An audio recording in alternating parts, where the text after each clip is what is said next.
It's time for Declare Your Independence with Ernest Hancock.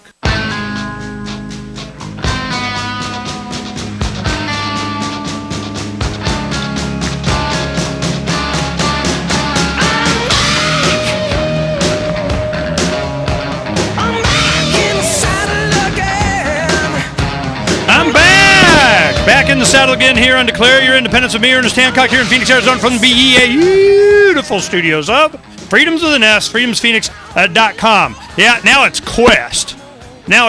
They're out there pushing buttons and turning, cutting. I mean, seriously. You know, you say Empire, it's like Paul said in the break. He goes, man, you say Empire, and they start flipping switches. Man, don't laugh. So, and I got to say real quick here, I got to go on camera, you know, for my boys right here, copblock.org. Not guilty. Pete and a demo in Massachusetts, not guilty verdict, not guilty wiretapping, not guilty recording police officers, been hanging over their head for a year. They charged them with like 8 counts of all kinds of jury case. They did their own arguments, openings, closings, evidence. Go to jury, not guilty. Not nana. You know, this is, and who else would do this and not accept a plea deal and such police state tactics like, and this happens constantly, and certainly when you're doing anti-war protests, because when you're anti-war, what are you against? The state. It's always the state, the health of the state. Well, that's what I want to talk to Mr. Paul Kawika Martin. Now, he's with Peace Action. Now, there's several organizations here, and I got websites for them. Let's go ahead and give out a couple here. We got website peace-action.org, and we got peacevoter.org. Now, my question, Paul, and you're in a unique position to help me out with this, seeing as how you worked with the Clinton administration. You've been part of the Washington establishment there and promoting whatever it is that you're promoting, which is fine. I'm just wondering, I'll premise it with this.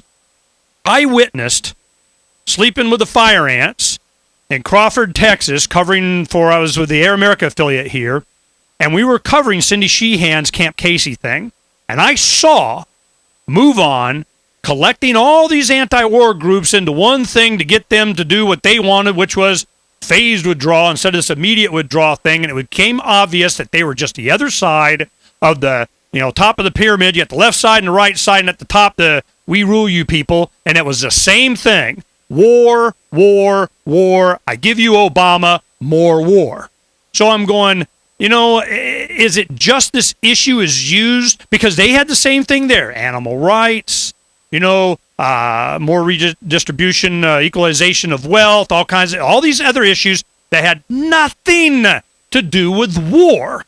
So I'm asking you, Mr. Martin, can this happen? Can there be this coalition between people that overlap on the issue of anti-war and it remain focused on that? Is that possible? Yeah, I do think it is possible. It is a challenge, and it's certainly a challenge in this political environment where you do have organizations who seem to have very strong ties to the Democratic apparatus and therefore strong ties to the president. And they are concerned about their actions and how that might affect Democrats getting elected and the presidents getting elected. Fortunately, I work for an organization that's not the concern. We're concerned about people who are against the Afghanistan war or against the Iraq war getting elected, but we don't care what party it is.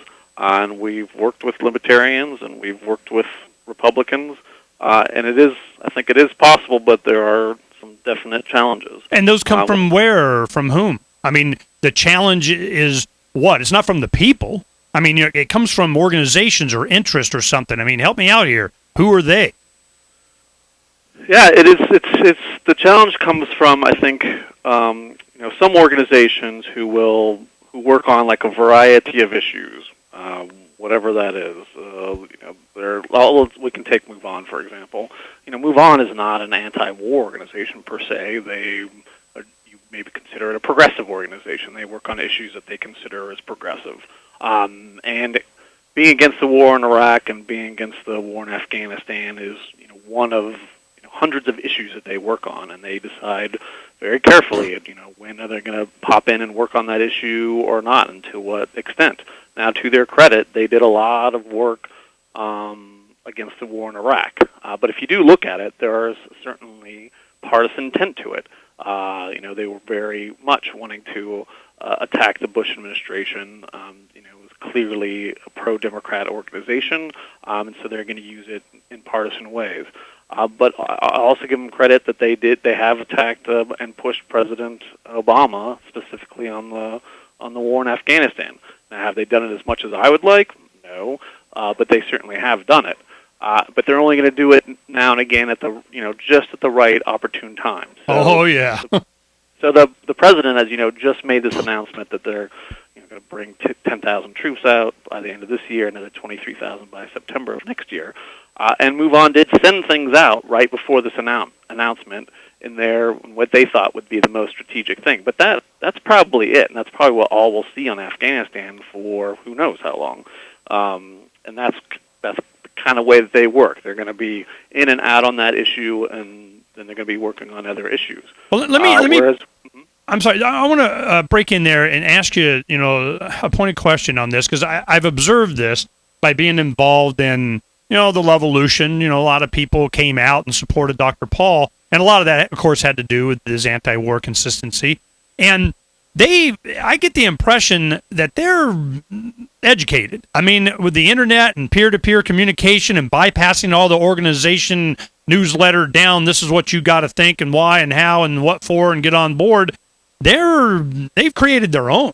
I mean, they have their own sources of information. They understand far more than they ever have throughout. I mean, it wasn't until 2002 or even 2004 that the internet really became a force.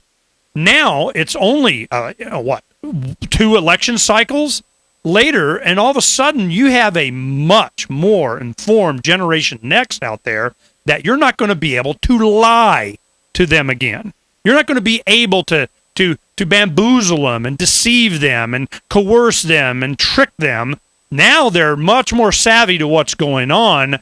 Are you seeing this? Are you part of it? Are you seeing what's happening? Is it more difficult to get the people in the streets without paying somebody? Or is there some other motivation that you've been successful at getting bodies out in the street to promote the candidates that you want? Tell me from the left, from your experiences, what's happening with the youth out there? Yeah, I think one of the interesting things that's happened with this kind of freedom of information, or more access to information, or more control of where you get your information. You just have to grab the 2 papers on the stand or watch the 3 channels on television. You just have an infinite source of information. And that also creates opportunities as well as challenges. And one of the challenges is that now, like, youth are getting information about all kinds of issues around the world that they can work on. So it's become more difficult, I think, to get people to focus on specific things, like as a coalition to decide this is the issue that we should hammer on the next year, where we have the biggest opportunity. Instead, what happens is people end up working and, I think, diluting their power by working on a whole host of issues. So it's difficult to say exactly what youth is working on, but a lot of youth are certainly working on climate change or gay and lesbian issues or human rights issues. So getting them to focus is more difficult now that you have all this information. Well, we're going to talk about focusing when we come back here on Declare Your Independence with me, Ernest Hancock, because I have a bunch of stuff I'd want to focus on. But I think we can all agree on end the wars. We'll be right back here on Declare Your Independence with me, Ernest Hancock, in just a little bit.